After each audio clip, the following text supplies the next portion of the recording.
What is going on, guys, and welcome to the Monday Night Raw review. I said I might not be doing these anymore because Raw has usually been shit. The May the 4th episode of Monday Night Raw blew my mind. This, for me, was as good, if not better, than the Raw after WrestleMania. The crowd was alive, which made it better, as it always does. I'm just going to kneel.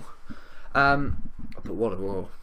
There are some stuff that didn't make sense, but overall, it felt fresh, it felt new, it was just damn well good. And we're going to go through every single segment. We're going to review Monday Night Raw. If you missed out my review from last week's of the WWE review, whatever the hell you call it, it's basically going to be like a 30-minute podcast. I'm going to get some guests on there each week, and I'm basically going to be reviewing everything that goes on in WWE, Lucha Underground, and also NXT. Obviously, I know that's part of the WWE, but you know what I mean. So that's all going to be involved there. But here we go then. Right, so apologies about that, but here we get into it then. What a Monday Night Raw in front of the Montreal crowd. They were on fire. Now, let's go on to the first segment.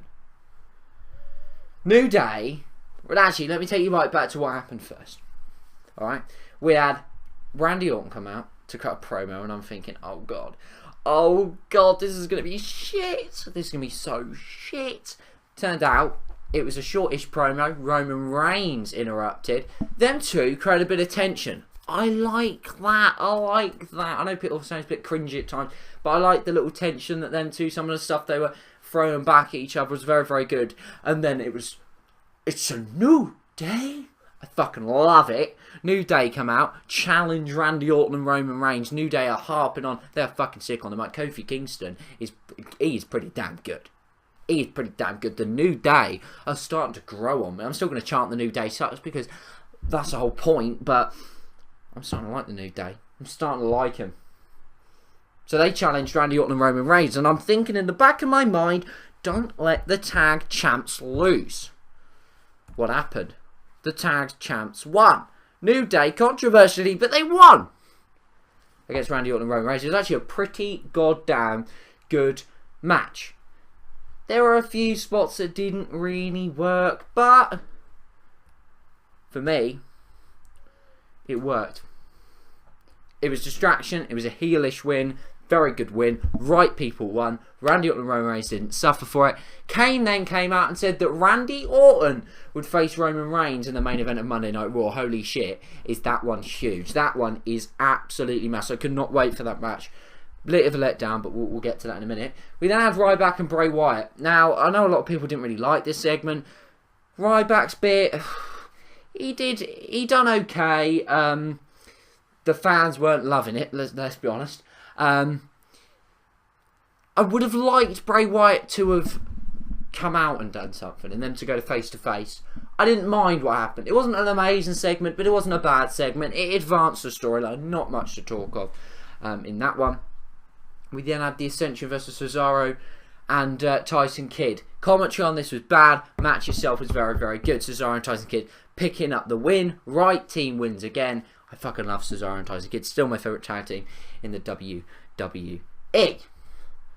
Then we had one of the best moments of the night. Okay, maybe it was a bit of an overreaction when I said it was one of the best Raws since Raw ever. I didn't say ever, but it was as good as Raw after WrestleMania. It probably wasn't, but there were some great moments in this Raw. We then had Seth Rollins versus Dean Ambrose, which turned into, if Dean Ambrose won, it would be a fatal four-way match at Payback. The match was amazing. The ending, I thought was going to make everybody mad. J&J Security coming out. Miss Dean Ambrose, looked like they caused distraction. Seth Rollins goes for the roll-up, but wait, Dean Ambrose dodges it. Dean Ambrose rolls up Seth Rollins. 1, 2, 3. Fatal motherfucking four-way at Payback. Could this shit get better? All three Shield members are in a match at the same time. Stick Randy Orton in there. This match is going to be amazing. Still think Seth Rollins will win though. But, and I don't mind that, but what a match this was. I was so happy when Dean Ambrose won. I was on my feet, and that doesn't happen very often on Raw. Phenomenal match. I'm happy. I really am happy. I mean, when I say it's a phenomenal match, it was an unbelievable match. And I'm happy there's a Fatal 4-Way. I think it's the right decision. It just makes it 10 times better than what was the triple threat match. Fatal 4-Way, Payback, lots more on that. Future videos on the channel in the up and coming week. We then have Rusev versus Fandango. This showed what it needed to. It showed Rusev's dominance, but it also showed that he wasn't unbeatable like we know he's not. The bit with Lana, it worked, it advanced that story. Very good in my opinion. Rusev picking up the win. Didn't mind that segment at all. It was what it was. Stardust versus R-Truth. Yeah, this was one of the worst of the night. The match was okay. The ending was cringy with the spiders, although I did laugh. And yeah, I just don't feel as if it's the right thing to do with these two superstars. It's a shame, really, but hopefully, oh by God, I hope this isn't a feud. I hope this is not going to be a continued feud, but I have a funny feeling it might be. But yeah, that was what happened. And then we had, for me, it's difficult to say whether this was moment of the night. I'm comparing when Dean Ambrose got the pinfall and made a Fatal 4-Way, which completely and utterly shocked me because I thought he was going to lose. And that's what Raw was unpredictable. New Day won. Didn't expect that. John Cena, open challenge. Didn't expect him to come out, although he did. I'll talk about who it is in a minute. Dean Ambrose, Seth Rollins. I expected Seth Rollins to win. He didn't.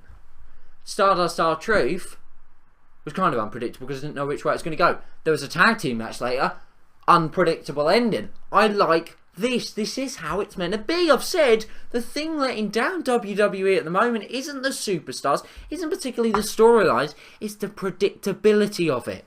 It's now not predictable. Raw certainly weren't, nor was SmackDown. The last two WWE shows have been stunning. SmackDown was amazing. Raw was even better. This one was good. They are finally, just as you think WWE are getting into a stage where it's shit, I'm losing interest, I'm not wanting to watch it, I'm not wanting to do a Raw review.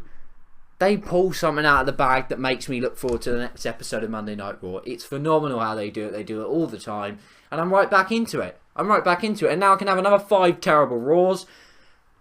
And then I'll have this conversation and then they'll pull out another amazing Raw. It is what the WWE do best. But if they pulled off Raws like this each and every week, they weren't extraordinary Raws, but pretty goddamn good Raws.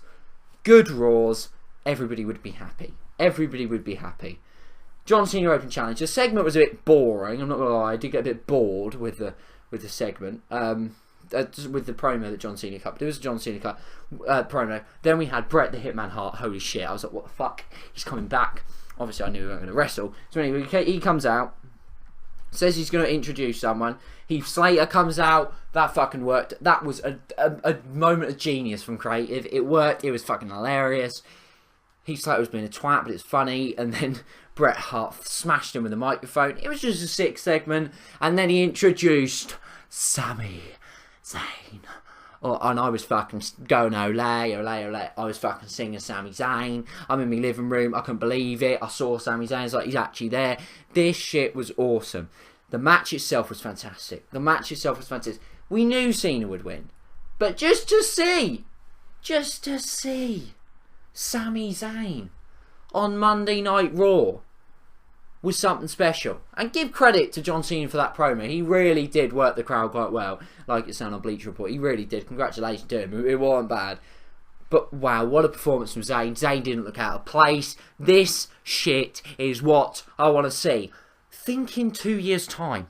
Finn Balor, Kevin Owens, Sami Zayn, Hideo Itami, Adrian Neville are going to all be on Raw and SmackDown, along with Orton, Reigns, Rollins, Ambrose, Rusev, Cena, Ziggler, hopefully if he stays, Sheamus, Bad News Barrett.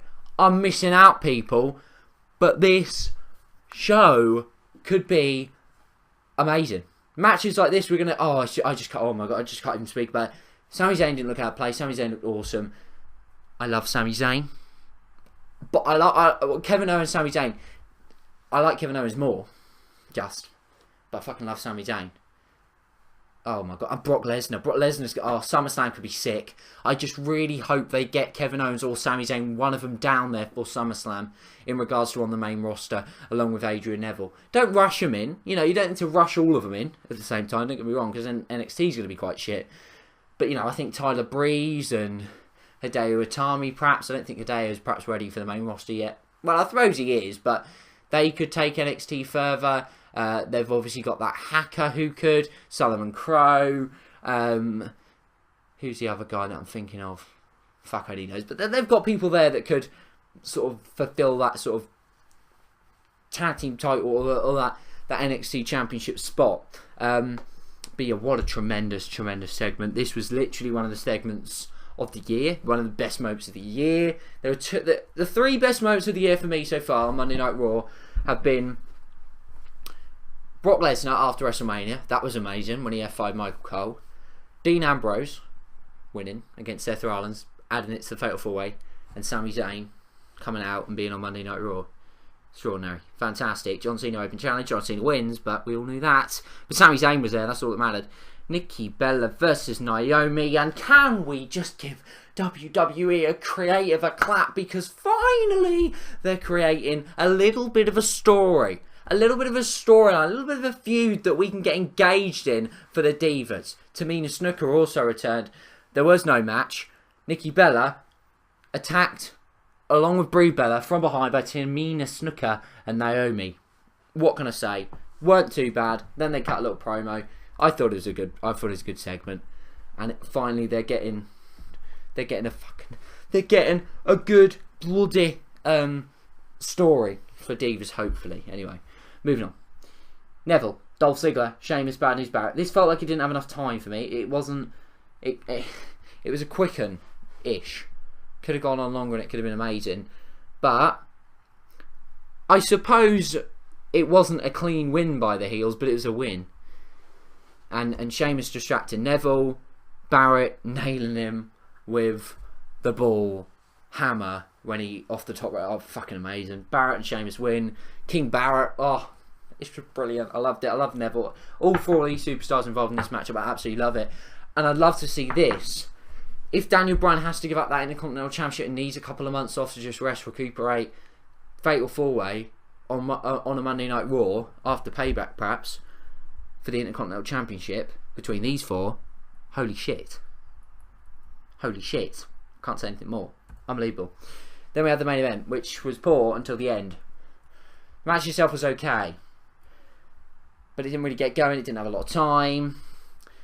There was a distraction, or I think it's a double. Was it a no contest? I suppose it ended in. I don't think. Obviously, no. Yeah, match ends in a no contest. J&J Security, the Authority attacking Roman Reigns and Roman Reigns and Randy Orton, and then Dean, the lunatic fringe Ambrose, comes out, and then Seth Rollins gets hit by a spear by Roman Reigns. Randy Orton turns Roman Reigns round, hits him with an RKO. Randy Orton then turns round. Dirty deeds by Dean Ambrose. Dean Ambrose stands tall on Monday Night Raw. Is this guy closing in on the WWE World Heavyweight Championship? Not for me. In regards to I don't think he'll get it. I don't mind if he does. I honestly don't mind if any of these four walk out of Payback as a champion. I'd probably rather Seth Rollins, but that's just my personal opinion. I can't believe Dean Ambrose is gone from a nothing to a main eventer. Just like that. When I say nothing, the way they booked him. I know he's a main eventer. We all know he's a main eventer. Oh, God, Payback is looking good. Rusev, Cena, I quit. Can't wait. Although Cena's going to win, but that's irrelevant.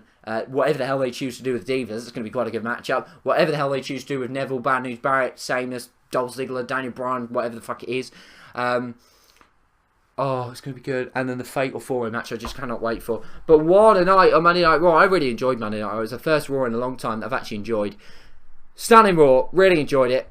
Back in the mood for WWE again. I'm going to watch the 24-hour thing with Roman Reigns, whatever you call it, in a minute. I haven't watched that yet. But thanks for watching this Monday Night Raw review. If you haven't enjoyed it, please leave a like. Tell me your thoughts on Monday Night Raw down in the comments below. And other than that, enjoy today. Thanks for watching. I'll see you next time. Goodbye.